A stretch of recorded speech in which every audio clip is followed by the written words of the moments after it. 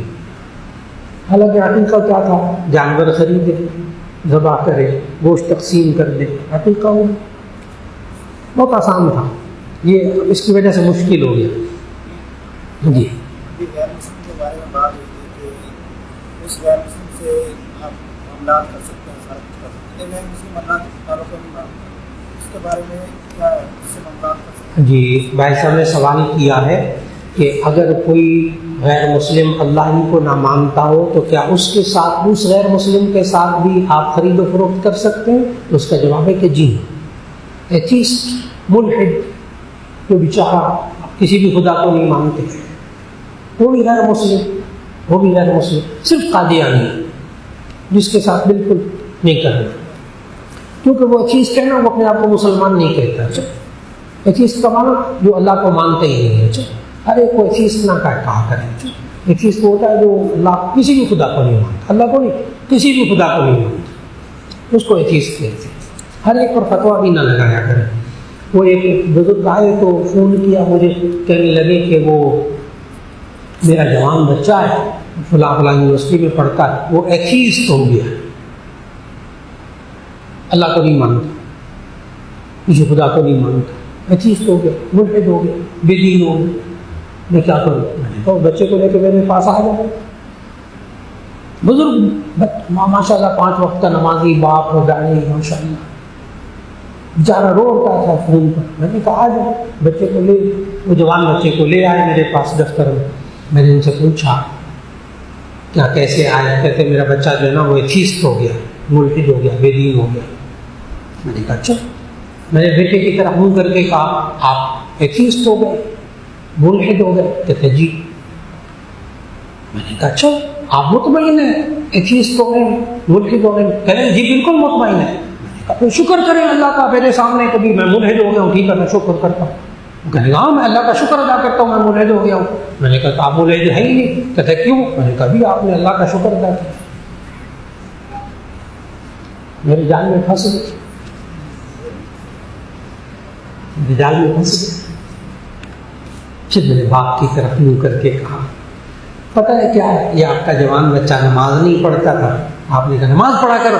بیٹے نے کہا نہیں پڑھتا نماز، نہ کہ اٹھایا کریں مجھے، نہ کہا کریں. تو باپ نے آگے سے کہا تم ملحد ہو گئے. وہ کہتا تم خدا کو نہیں مانتے؟ میں خدا کو بھی نہیں مانتا. بس گھر میں باپ کی اس طرح کی نہ لعن تان ہوتی رہتی تھی. آخر کا جوان بچے نے کہا میں ٹھیک ہے ملحد ہو گیا ہوں. بس سمجھ گئے؟ یہ ہمارا معاشرہ یہ ملحد بناتا ہے. یہ ماں باپ بسا اوقات ملحد بناتے ہیں، فتوے لگا لگا کر جوان اولاد کو تنگ کر کے. نہ کرے، نہ کرے. اب وہ بتاؤ نوجوان ملحد تھا، اگر ملحد تھا تو اللہ کا شکر کیسے ادا کیا؟ میرے سامنے بیٹھے. میرا خیال ہے اچھی طرح بات سمجھ لیں. اس لیے ایک دم ملحد نہیں ہوتا، اچھا ایک دم ایتھیسٹ نہیں ہوتا. ایسے کام کا لوگوں کو ایک لفظ آ گیا بس ہر ایک پر فٹ کرتے بیٹھتے. یہ بالکل غلطی نہ کریں. ایک صحابہ کا داڑھی رکھنا سنت ہے. سر اور مونچھوں کے بالوں کے بارے میں بتائیے. تو اس کا جواب یہ ہے کہ نبی صلی اللہ علیہ وسلم نے ایک چھوٹا سا جملہ فرمایا حدیث میں، چھوٹا سا جملہ داڑھی اور مونچھوں کے بارے میں فرمایا تم مونچھوں کو کٹواؤ، داڑھی کو بڑھاؤ.